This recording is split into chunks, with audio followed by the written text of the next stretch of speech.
What's up, everyone? Welcome back to another Where Is. I just wanted to thank everyone that has been tuning in. I love being able to spread more awareness for these cases. Now, of course, I have another case for you guys, so without further ado, let's just go ahead and jump right into it. So, today we will be discussing the disappearance of Brandon Graves. Brandon Rodriguez Graves was born on March 12th in 1985 and was just 24 years old when he went missing from Sumpter, South Carolina. Now, unfortunately, Brandon never knew his father, and his mother did pass away from pneumonia when he was 3. So his Aunt Martha, along with her husband Edward, raised Brandon, and they looked at him as their own child.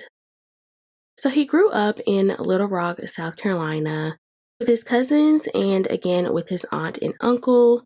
And they were a pretty religious family. They made sure that they went to church every Sunday. Now, Brendan had a nickname which was Peanut. He was given this nickname according to his cousin Lamont because he was the smallest one around. His other cousin Reggie says that yes, he was short, but his heart was way bigger than his stature. Now, Brandon loved sports. He actually loved all sports, but his favorites were baseball and football. He was the running back for his high school football team and was also the catcher on his baseball team. Now, once he graduated high school, he attended Morris College in Sumpter, South Carolina, which was about 70 miles from Little Rock, South Carolina, again where he grew up. So in 2003, it was fall semester and Brandon had joined his fraternity, which was Alpha Phi Alpha, and, things were going pretty good for him. He stayed at Morris College his freshman year, but then he decided to transfer schools in 2004 because he decided that he wanted to get his degree in sports management, so he transfers to Coastal Carolina University. Now, Coastal Carolina had a great sports program, which Brandon becomes a part of right away. His cousin Lamont says that he loved the school as well as the football coach, whose name was Coach Bennett. Now, Brandon again was small in stature, with him being 5'4" and weighing 150 pounds, so he was too small to play on the football team, but because of how determined he was and his overall great personality, he was able to get a spot on the team. Now, according to Coach Bennett, one day the team was on the bus getting ready to head off to an away game, and Brandon just jumped onto the bus and rode with them all the way to the game. Now, at first, Coach Bennett wasn't really sure of where he would place him at on the team, but players on the team believed in Brandon and they told the coach that just his passion alone for the game of football would make him a great asset to the team. So Coach Bennett allowed him to be one of the team managers. So fast forward to 2008, and Brandon graduates from Coastal Carolina with a degree in recreation and sports management. So after graduating college, he moves to Myrtle Beach, South Carolina, which is less than a 20-minute drive from Coastal Carolina. Now, while he's looking for a job in his field, he finds a job working part-time at a local Nike outlet. Now, fast forward again to January 29th in 2010. At 5 p.m., Brandon makes a phone call to his Aunt Martha, and he tells her that he had been thinking about attending some of the homecoming events at Morris College with some of his friends that he had made his freshman year there, but he wasn't too sure if he was going or not. So he eventually makes up his mind and he makes plans to attend the homecoming. So on January 30th, the next day, his friend, whose name is Maurice Whittington, offers to drive him back to Sumpter, South Carolina for Morris College's homecoming. So once Brandon gets there, He attends a basketball game. Now, while he's at the game, he makes a call to his cousin Lamont around 6 p.m., and he asks him if he's coming out to attend the homecoming events. Now, Lamont had also attended Morris College, and he tells Brandon that he was going to try to come out. However, Lamont never ended up going to any of the homecoming events. So, after attending the basketball game, there was a step competition, and Brandon's fraternity was in the competition, and they actually won first place. So after the competition, it was around 11 p.m., and Brandon, along with one of his friends from college, whose name is Matthew McMillan, attend the Sebastian's Nightlife, which was a local club. Now, at this point, Brandon had been drinking quite a bit, and things start to escalate at the club. Now, the bouncer at the club had gotten into an argument with Brandon, and he does end up kicking Brandon out of the club, and at this point, it was almost midnight. Now, there is surveillance footage outside of the club that shows Brandon walking back towards the entrance of the club, and then in the footage, you can see one of the bouncers escorting him away from the club, and this would be the last known sighting of Brandon. Now, the next day on January 31st, which was a Sunday, it was 4 p.m., and his cousin Lamont receives a call from Maurice Whittington, which is the friend that drove Brandon to Sumpter, and he asks him if he had heard from Brandon because he was supposed to ride with him back to Myrtle Beach that morning, but he hadn't been able to get in touch with him. Now, according to Lamont, he tells Maurice that Brandon never came home. So Lamont calls Brandon's cell phone, however, it goes straight to voicemail. He then decides to call Matthew, his friend that went to the club with him, to see if Brandon was possibly still with him. Maybe Brandon was just too intoxicated and stayed at his place for the night.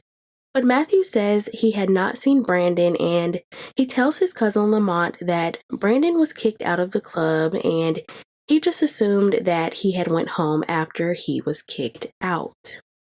Now, Lamont was growing more and more concerned, so he had tried calling Brandon several other times.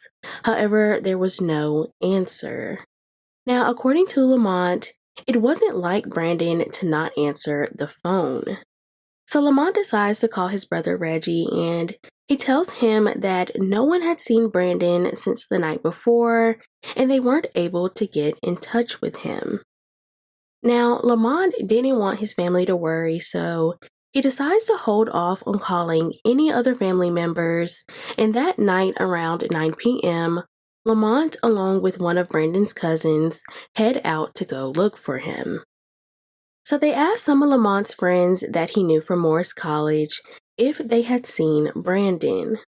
Now, there were several people that also said that Brandon was a bit excessive at the club and was then kicked out, which, according to his cousin, was out of character for him. Now, with no luck on finding Brandon, on February 1st of 2010, Lamont reached out to the Sumpter County Sheriff's Office to see if he could get some help in finding him. Now, after reaching out to the sheriff's office, his cousin goes back to Little Rock and he tells their family the unfortunate news that Brandon is missing. Now, the next morning on February 2nd, Brandon's family wastes no time and they drive to Sumpter, which again is an hour from Little Rock, and they began searching for him in the area that he was last seen at. So they searched Sebastian's club and the areas surrounding it. However, the owners of the club were not too happy about his family being on or anywhere near the property, and they actually called the police on his family. Now, they hadn't been searching long before the police arrived, and according to his cousin Lamont, the police told them that they could not be on the premises. Now, the next day on February 3rd, the police head back to the club and the owners were actually cooperating with the police. Now, according to Lieutenant Robert Burnish, they were able to retrieve the club's surveillance footage, which we know shows him being escorted out of the club just before midnight, and it shows him being escorted off of the club's premises. But authorities still did not have a clear explanation as to what exactly occurred in the club before Brandon was asked to leave. Now, his family spoke to some of his friends, and his family believes that he was assaulted by an employee that worked at the club. There were multiple statements that were given to authorities regarding that night from the staff that was working the bar, as well as some of Brandon's friends, that something indeed did occur that night inside of the club, but authorities unfortunately were never able to get a clear answer as to what really happened. So let's go back to Brandon's friend, Matthew McMillan, who drove with Brandon to the club that night. Now, Matthew was questioned by the police, and the statement he gave them was that he did not know what happened to Brandon or where he went after he left the club. Now, his family was a bit confused and unsettled at the fact that Matthew had no idea where Brandon went after being kicked out. Now, investigators discovered that Brandon did have a cell phone with him that night, so they decide to look into his phone records to see if they could find anything that could help them figure out where he went after walking away from the club. Now, as they are waiting to receive his phone records, investigators ask his family and friends if any of them had gotten a call or text message from him, and they discover that between midnight and 4 a.m., Brandon had made 2 separate calls that night. The first call was to his cousin, whose name is Keon Graves, who was in Myrtle Beach, South Carolina. However, his cousin did not answer the phone. Now, Brandon did in fact leave a voicemail, but strangely, his cousin couldn't understand what Brandon was saying in the voicemail. Now, was that because Brandon was intoxicated? Now, the second call that he made was around 3:30 a.m., and the call was made to one of his friends, but what's strange is that his friend that he had called wasn't even in the same area as Brandon. Now, his friend did say that he did recognize his voice and that it was him. However, just like his cousin, he could not understand anything that Brandon was saying. Now, his family believes again that he could have just been drunk when he called them, but at this point, it had been 2 days since his family had heard from him, which was completely out of his character. So on February 4th, so 5 days after his disappearance, the Sumpter County Sheriff's Office conducted their search for Brandon. Now, they really did put in the time and effort to help look for him. They had officers on foot, officers on four-wheelers. They also conducted air searches with helicopters to look for him in the surrounding wooded areas around the nightclub. But unfortunately, there was absolutely no sign of Brandon anywhere. Now, as the days went on, rumors began to go around that Brandon had gotten into a car that night after being kicked out of the club, and then the car drove off and went to another club. Now, according to his cousin Billy, he heard rumors that the vehicle that he got into was a white car and they went to the club, which was called Blue Mist. Now, Blue Mist was in the same area as Sebastian's nightlife. Now, according to investigators, they also searched the area surrounding the Blue Mist Club as well, but still they were unable to find him or any of his belongings. So, with his family still having no answers regarding his whereabouts, investigators received his phone records on March 1st. However, when they got his records, They noticed that they were missing a very important thing from his records, which was the location that he was in when he made the 2 calls that night. Now, investigators did continue to follow up on the leads that they received, and although as each day that went by, his family grew more and more concerned, his family always had hope that Brandon would come home. Now, weeks go by without many answers until one day, Brandon's cousin Lamont gets a call from the Sumpter County Sheriff's Office, and they informed him that Matthew McMillan, again his friend who was with him at the club that night, was refusing to take a polygraph test. So Lamont calls Matthew and asks him why he didn't want to take the test and that if he didn't do anything or didn't know anything, then he should be fine to take the test. However, according to Lamont, Matthew was completely silent on the phone and never received an explanation. Now, when it comes to polygraph tests, we know that they are not reliable and are normally not admissible in court, so it's not always a red flag when someone refuses to take one, so that's just something to always keep in mind. Now, according to authorities, since there was just not enough evidence in Brandon's case, Matthew was never really a person of interest.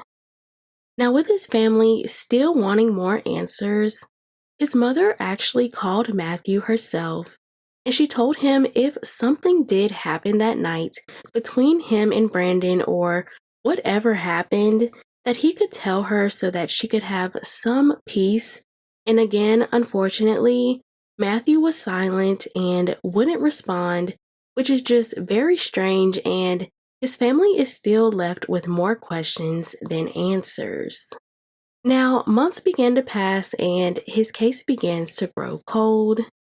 Authorities did receive a tip where someone said that they saw Brandon at a homeless shelter about 30 miles from Sumpter, South Carolina, but unfortunately, the man that they saw was not him. They also received a tip that required them to use a dive team. However, they were unable to find anything regarding his disappearance. His family believes that he didn't just up and leave on his own and still hold on to hope that one day they will receive answers as to what happened to Brandon.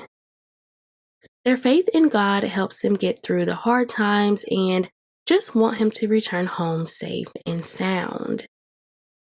Now, that is everything as far as his case. What do you guys believe could have happened? Do you believe Brandon left on his own free will? Do you believe his friend Matthew knows what happened and is just not saying anything?